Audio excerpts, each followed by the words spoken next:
আর একটি নতুন ধান কাটার ভিডিও নিয়ে হাজির হলাম আপনাদের মাঝে। ভিডিওটি অনেক সুন্দর লাগবে, আপনারা সবাই দেখবেন, কারণ এত কষ্টের মাঝেও শোক অবশ্যই আছে যদি কৃষক এই ধানগুলো ঘরে তোলে।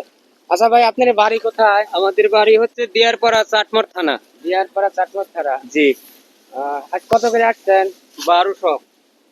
1200 টাকা করে না? জি। দিয়ারপাড়া থেকে আসছে। এটা হচ্ছে আপনার ফরিদপুর থানা হাদল ইউনিয়নের শালিকাপাড়া গ্রাম। ওনারা আসছে সেই চাটমোহর থানা থেকে, অনেক দূর থেকে আসছে এই ধান কাটি দেওয়ার জন্য।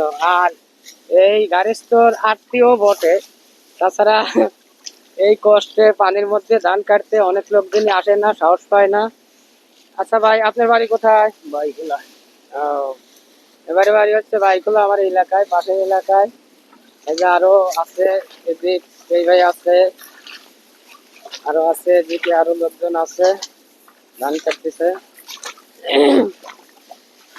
ধান কাটা খুব সুন্দর দেখা গেলে পরে ওই পানির মধ্যে যে কত কষ্ট ধান কাটা। আর এই ধান গেলে মাথায় হেরে বাড়িতে নিয়ে যাও আরো কষ্ট, গাড়ি নাই, মাথায় হেরে হেরে টেনে টেনে নিয়ে যাওয়া লাগতেছে। আর এক ভাইয়ের কাছে জিজ্ঞাসা করি এই ভাইয়ের বাড়ি কোথায়, জিজ্ঞাসা করি। আসসালামু আলাইকুম ভাই। ওয়ালাইকুম আসসালাম। ভাই আপনার বাড়ি কোথায়? আমার বাড়ি দিয়ারপাড়া। দিয়ারপাড়া। এই অত দূর থেকে কিভাবে আসেন? আমরা গাড়িতে আসি। গাড়িতে আসেন? কয়টার সময় আসা লাগে? 4টির সময় রওনা দেই।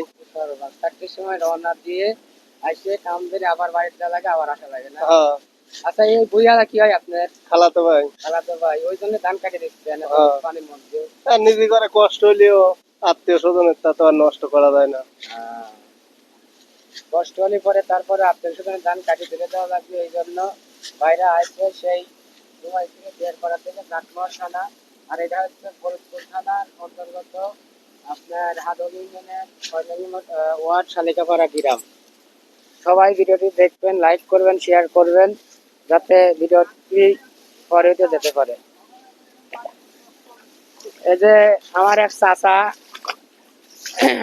ধান খেয়ে দিয়েছে, এখন তো কাটে নাই, কামলা পাচ্ছে না। এই জমি পুরাটাই এই চাচার জমি, কাটতে পারতেছে না। সরকারের কাছে গেট আবেদন। আচ্ছা, এই যে জমির ধান গুলো পড়ে রয়েছে, কাটতে পারতেছেন না কি জন্য? পানি আসার কারণে। ও, পানি বেশি হওয়ার কারণে কামলা পাচ্ছেন না নাকি? কামলা পাচ্ছি নি, পানি বিন কাম হয়ে যায়। গাইলে বেলে একটা গেট করলে পরে আমার পানি আসবিল হয়, সুবিধা পাবো আমরা। গাছের বিলে যদি একটা গেট করে দেওয়া হয়, সরকারের কাছে এটা আবেদন। পানি আর কি যখন যতটুকু দরকার অতটুকু ব্যবহার করে পাবে, এই কথাটাই বলতেছে, যাতে গাছের বিলে একটা গেট হয়।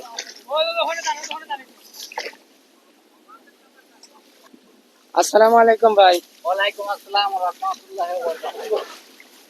ভাই আপনার বাড়ি কোথায়? ভাই আমার বাড়ি হচ্ছে চাটমোহর থানা ফৈলদানা ইউনিয়নে গ্রাম ইদুলপুর কুয়াবাসী।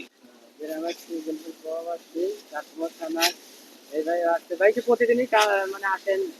না, প্রতিদিন আসি না, তে মাঝে সাথে আসি। তে যে ফোন দিছিলি আইছি, রাত 2টের সময় উঠেছি, গাড়ি পাইনি।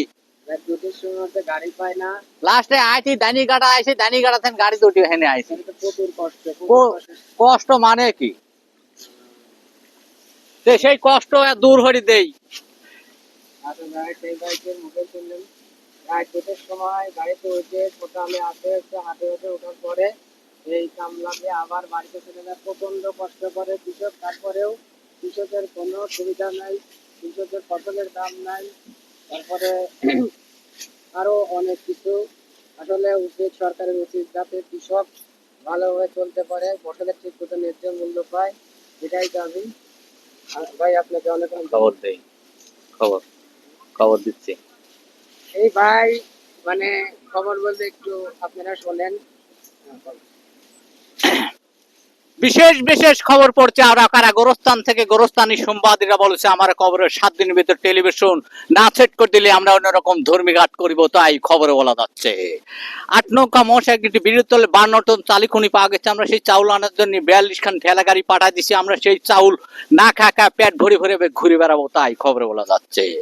বিশেষ বিশেষ খবর পড়ছে আবারও 8 মাসে একটি হাতির সঙ্গে একটি পিপটি 72 ঘন্টা লড়াই কর বর্তমান পিপটি এখন অসুস্থ থেকে বর্তমান ঢাকা পিজ হাসপাতালে ভর্তি করা বর্তমান পিপটি সুস্থ থেকে বাংলাদেশ ত্যাগ করবে তাই খবর বলা যাচ্ছে। ধন্যবাদ অনেক অনেক ভাইকে, অনেক সুন্দর করে খবর করলেন, অনেক ধন্যবাদ।